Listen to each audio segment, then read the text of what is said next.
Bonjour à tous, la parole est à la Défense ce matin à la cour d'assises de Besançon. Dernière semaine d'audience après 3 mois de procès pour Frédéric Péchier. Aujourd'hui, maître Schwerdorfer abat ses dernières cartes devant les jurés pour tenter de sauver l'anesthésiste accusé de 30 empoisonnements dont 12 mortels. La semaine dernière, le ministère public a requis la réclusion criminelle à perpétuité assortie d'une période de sûreté de 22 ans, la peine maximale en France.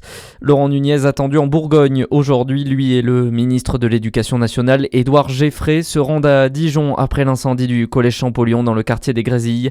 Le feu s'est déclaré dans la nuit de vendredi à samedi. Les deux ministres seront reçus à 11h à l'établissement pour constater les dégâts et rencontrer le personnel. La piste d'un acte de représailles des narcotrafiquants est privilégiée par les enquêteurs.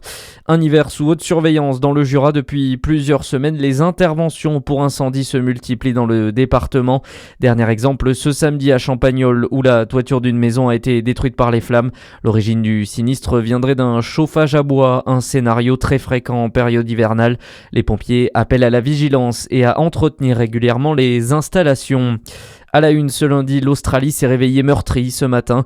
Un attentat terroriste a ciblé les célébrations d'Hanouka sur la plage de Bondi à Disney. Au moins 16 personnes sont décédées dans une fusillade. Parmi elles, un Français de 27 ans, ingénieur informatique. Un enfant aurait également péri. Il y aurait plusieurs dizaines de blessés. Le Premier ministre australien Anthony Albanese s'est exprimé à la télévision lors d'une conférence de presse. Un attentat terroriste dévastateur a eu lieu sur la plage de Bondi lors de la célébration d'Hanouka.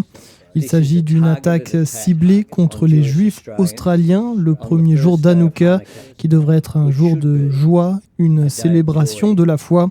Un acte malveillant, antisémite et terroriste qui a frappé le cœur de notre nation.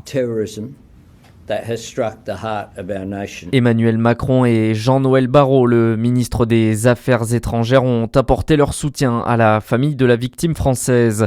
En France, nouvelle semaine décisive pour le budget. La ministre des Comptes publics, Amélie de Montchalin, estime qu'un compromis est encore possible alors que le Sénat doit se prononcer aujourd'hui sur l'ensemble du projet de budget. Il a été largement remanié par rapport à la version du gouvernement.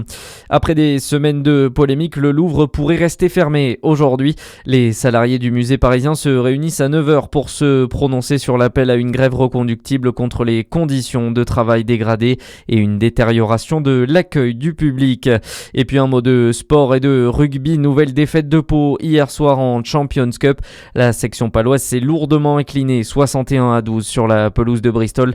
Large défaite également de Bayonne. En revanche, Castres et Toulon se sont imposés. À suivre votre météo à retrouver en détail sur Fréquence Plus.